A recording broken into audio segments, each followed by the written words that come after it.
ক্রিকেটে ভারতের দাপট এখন এমন পর্যায়ে মনে হয় খেলাটা নয়, পুরোটাই বিসিসিআইয়ের ব্যক্তিগত সম্পত্তি। এশিয়া কাপ ফাইনালের পরে তার সর্বশেষ কাণ্ড। পাকিস্তানি মন্ত্রী যেহেতু এসিসির প্রেসিডেন্ট, তাই ভারতের খেলোয়াড়রা নিলই না ট্রফি তার হাত থেকে। 2.5 ঘণ্টার একঘেয়ে নাটক। ভাবুন তো, ইউরো জিতলেও ইতালি যদি উয়েফা প্রেসিডেন্টের হাত থেকে ট্রফি নিতে অস্বীকার করত, উয়েফা কি চুপ থাকত? একদমই না। কিন্তু ক্রিকেটে আইসিসি সব হজম করে গেল। কারণটা স্পষ্ট, অর্থনীতি।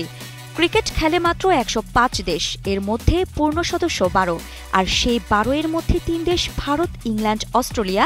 তাদের আয়ে বেঁচে থাকে আইসিসি। সম্প্রচার সত্ত্বের সবচেয়ে বড় বাজার ভারত, তাই বিসিসিআই যা খুশি তাই করতে পারে।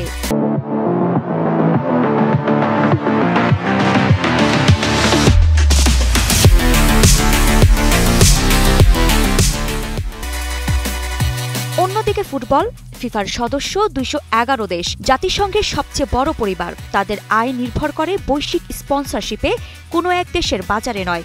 তাই রাশিয়াকে নির্বাসন দিতেও পারে, বড় ক্লাবগুলো সুপার লিগ বানানোর স্বপ্ন গুড়িয়েও দিতে পারে, কারণ সংগঠনটাই সবচেয়ে বড়।